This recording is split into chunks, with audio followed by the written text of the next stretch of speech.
The things that I heard, at least a dozen different charges from across the nation of lawlessness, are certainly disturbing not only to me but to most militia members. And we are certainly totally against violence. What I do want people to understand through these hearings today is what is the militia today and who are the people that are involved in the militia. I think what we heard today so far in testimony have been very, very, very extreme elements, and in most cases were individuals that were not directly associated with what we would call the mainstream militia movement today. And that's what I would like to address, is who that mainstream militia is.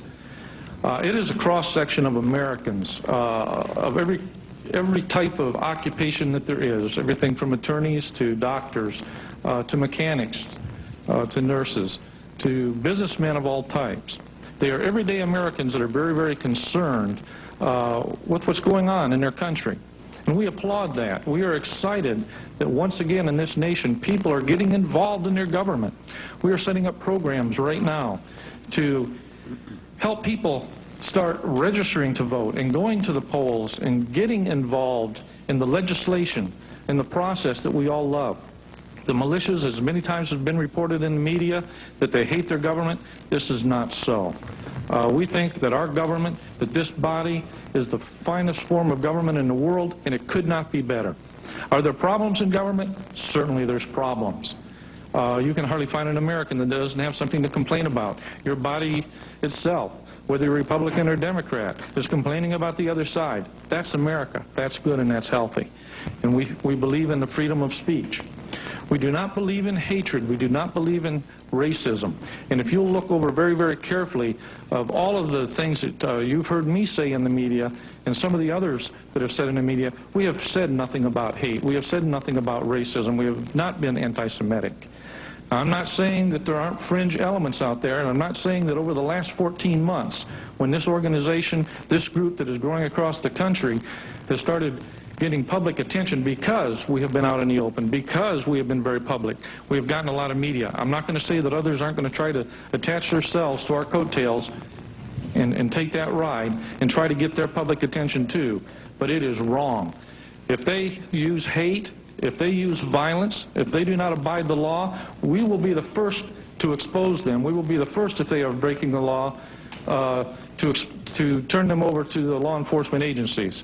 In my state, if you'll check the record, you'll find that we have stood behind our law enforcement fully. We have also initiated legislation in our state to support and empower our sheriffs and other law officials.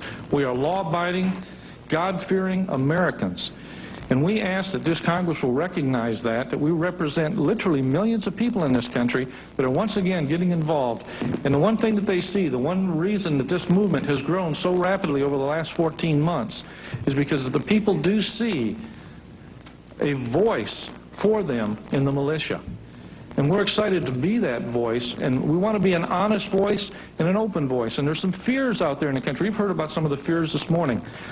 Whether the fear has substance to it or not, it's still a fear, and it needs to be addressed. All fears need to be addressed and expose those fears. If they're real, then let's work on them. If they're not real, then let's expose them for what they are. Thank you. Thank you, Mr. Adams. Mr. Johnson. Hi, how you guys doing? Senators? One of the things I wanted to bring up, first let me tell you who I am. Name's James Johnson. I'm co-founder of a group called E Pluribus Unum, and one of the leaders and spokesperson for the Ohio Unorganized Militia.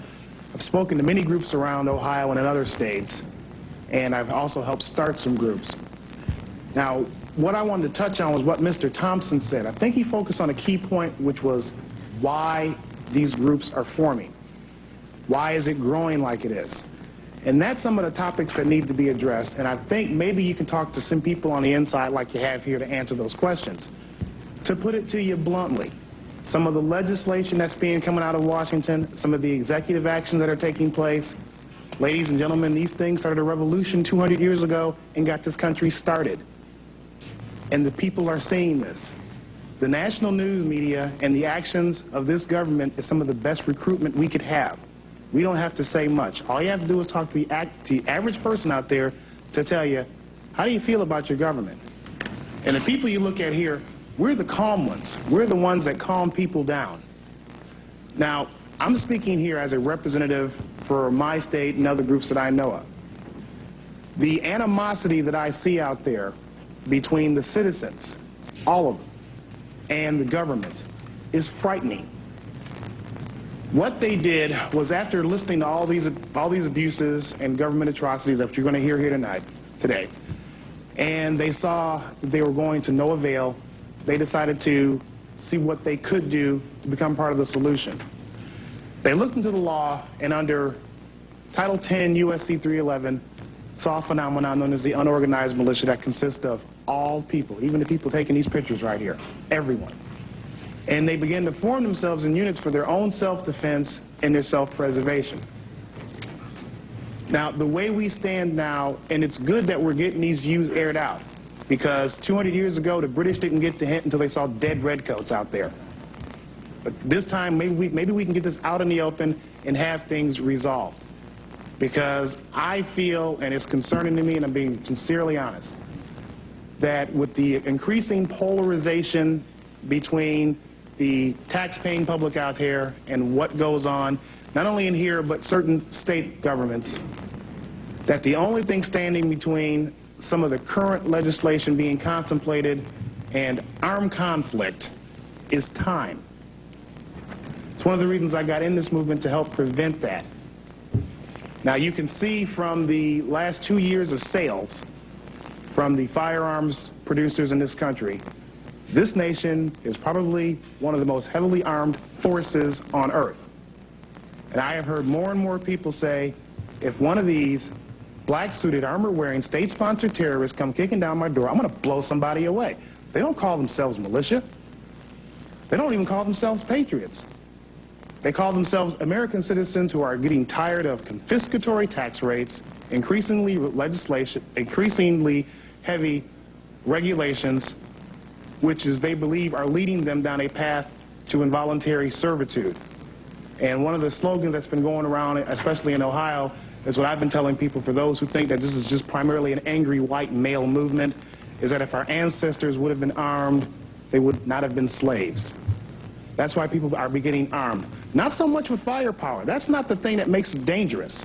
What makes it dangerous is that they're being armed with knowledge. What you're going to see is a growing number of citizens, and you're seeing that now, that's why we're here, move away from the authority that is here in the Beltway and begin to create their own constitutional authority. You're going to begin to see this in the resurgence of the common law courts. You're going to begin to see this, and I'm going to summarize here, in the formation of the militias. That's what came first, to defend ourselves. But you're also going to see this on the legislative end. You're going to see your own candidates in our own elections, and hopefully that we can become a system which will attract others into a more constitutional-based system. Thank you very much. Thank you, Mr. Johnson. Mr. Olson. Thank you for the opportunity to testify today. The following statement will attempt to answer the question of the legitimacy and the need of the citizen militia. Not only does the Constitution specifically allow the formation of a federal army, it also recognizes the inherent right of the people to form militia. Further, it recognizes that the citizen and his personal armament are the foundation of the militia. The arming of the militia is not left to the state, but to the citizen. However, should the state choose to arm its citizen militia, it is free to do so, bearing in mind that the Constitution is not a document limiting the citizen, but rather limiting the power of government. But should the state fail to arm its citizen militia, the right of the people to keep and bear arms becomes the source of the guarantee that the state will not be found defenseless in the presence of a threat to its security. It makes no sense whatsoever to look to the Constitution of the United States or that of any state for permission to form a citizen militia, since logically the power to permit is also the power to deny. If brought to its logical conclusion in this case, government may deny the citizen the right to form a militia. If this were to happen, the state would assert itself as the principal of the contract, making the people the agents.